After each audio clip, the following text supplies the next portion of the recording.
Good evening, everyone. Good morning, everyone. And welcome to this special session in our church meeting. This morning we have the honour of having Elizabeth Fry with us, a remarkable individual known for her tireless efforts in social reform and her dedication to helping those less fortunate. So welcome, Elizabeth. Thank you for having me. It's a pleasure to be here and share my experiences with all of you. Elizabeth, let's start by talking about your early life. Can you tell us something about your background and your upbringing? Of course. I was born in Norwich, England, in 1780. I grew up in a loving and well-off Quaker family that believed in the importance of education and philanthropy. As the eldest girl, I was expected to care for and educate my younger brothers and sisters. Sadly, my mother died when I was just 12 years old, which meant I had more responsibilities in the family. I was also concerned for local children's education, and when I was 17, I set up and ran a primary school in our home. This upbringing greatly influenced my later work in social reform and prison reform. Yes, your prison reform is indeed remarkable. Could you tell us how you became involved in this course? Certainly.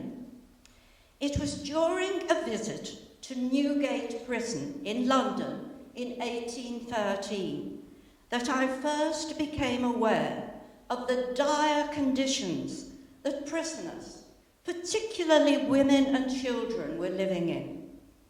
I was horrified. The conditions were deplorable, overcrowded, unsanitary, and lacking basic necessities. This experience deeply moved me, and I felt a strong calling to help these individuals who were often forgotten and neglected by society. Your commitment to helping those prisoners is truly inspiring. Can you share some of the specific changes that you implemented to improve their conditions? Absolutely. I started by organising a group of volunteers, both men and women, to visit the prisons regularly. We provided education, taught useful skills, and offered moral support to the inmates. One of the significant changes was the introduction of separate accommodation for women and children, recognising their vulnerability and unique needs. I advocated for better hygiene, healthcare, and even introduced the idea of prison libraries. Your efforts have had a lasting impact on prison reform. How did your faith as a Quaker influence your work? My faith played a pivotal role in guiding my actions. The Quaker belief in the inherent worth and dignity of every individual compelled me to treat prisoners with compassion and respect, regardless of their circumstances. I saw each person as a potential for redemption and transformation, which is a fundamental principle of Quakerism. It's clear that your work extended beyond prison walls.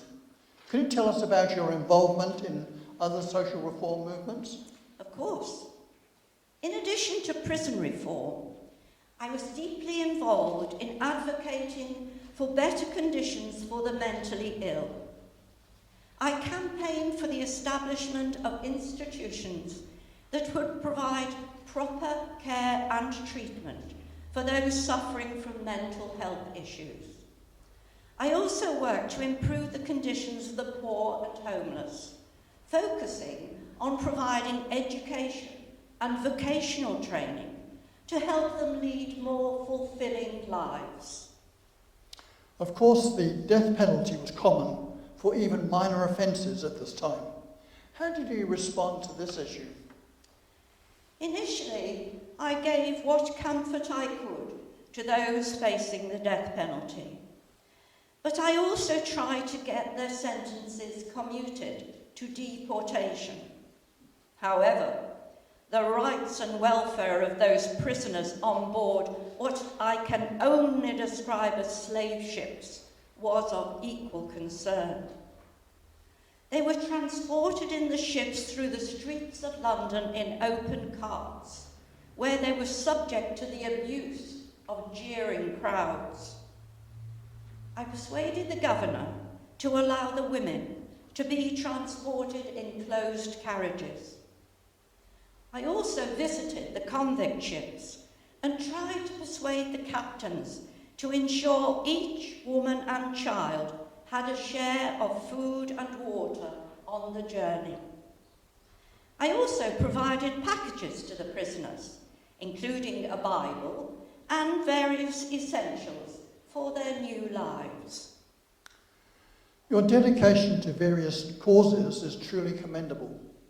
How did you manage to balance your family life with your extensive philanthropic work? Well, balancing family and philanthropic work was indeed challenging. But I was fortunate to have the support of my husband and children. I had married Joseph Fry when I was 20 years old, and we had 11 children, 5 sons and 6 daughters. A very busy household, as you could imagine. However, my family understood the importance of the causes I was passionate about, and they often accompanied me on my visits to prisons and other institutions. Their involvement made it a family effort, and we learned and grew together through these experiences. Now, your legacy continues to inspire people worldwide. How can we, in our modern times, carry forward the spirit of your work? I believe that the spirit of my work can be carried forward by recognising the humanity in every person, regardless of their circumstances. We can actively support efforts to provide education, vocational training, and rehabilitation programmes for those in need.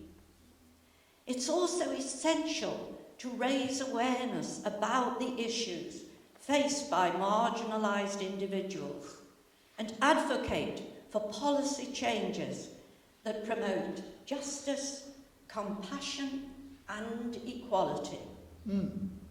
Now, as we delve further into your journey, could you share some of the challenges you faced while advocating for prison reform and social change? While my passion for reform was unwavering, there were significant challenges along the way. Many people, including those in positions of power, were resistant to change.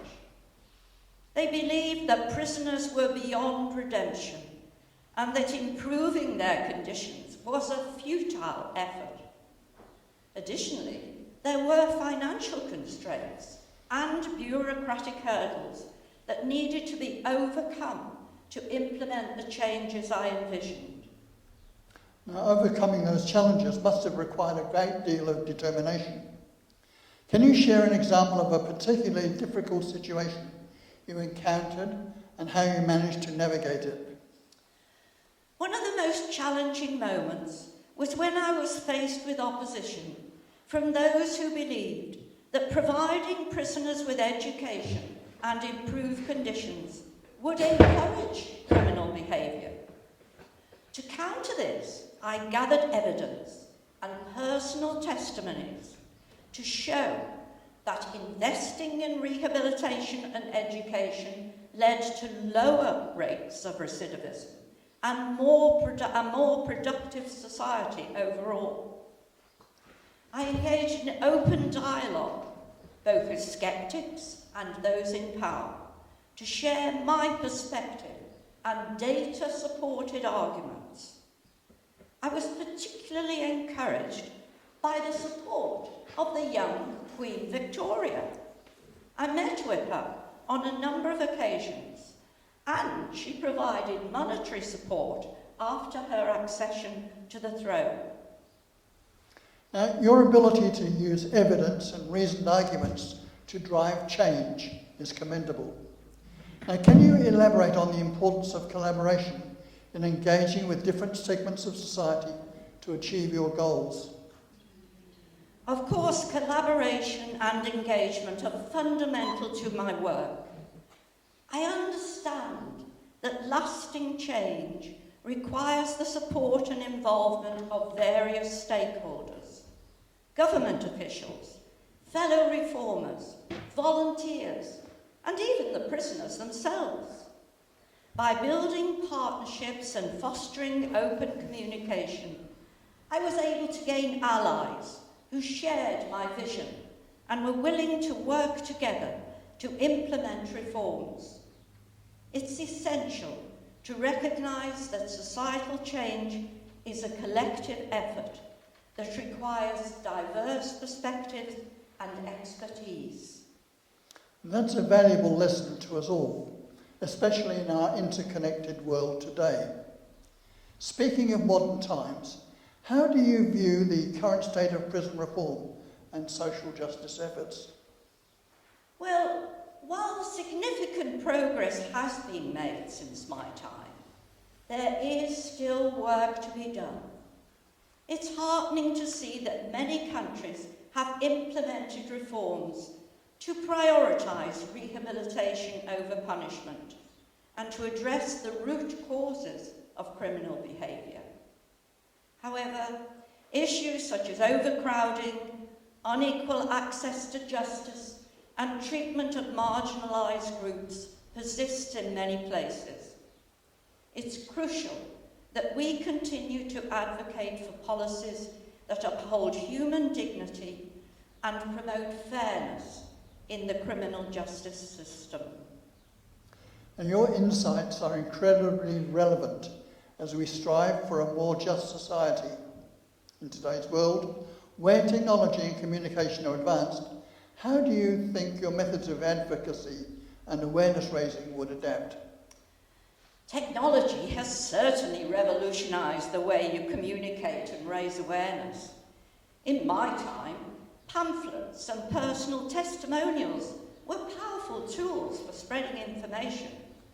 Today, however, you have social media platforms, online campaigns, and digital storytelling that can reach a global audience in an instant.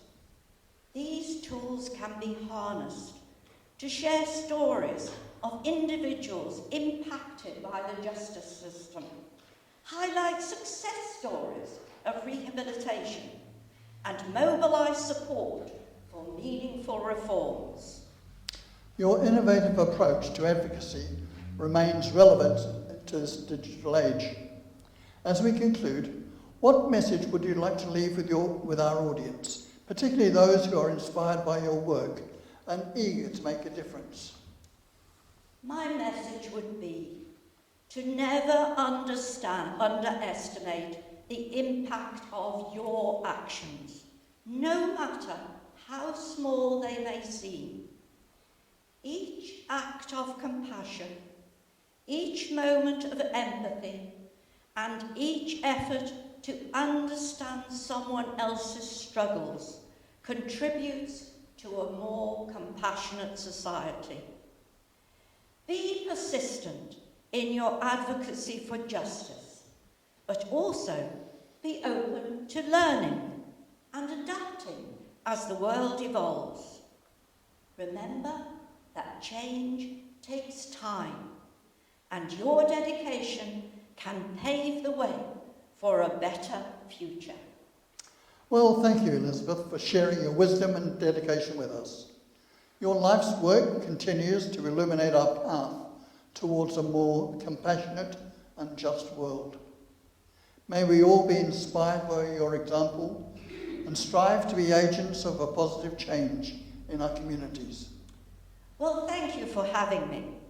It's my hope that together we can create a world where all individuals are treated with dignity, compassion, and the opportunity for transformation as our Lord intended.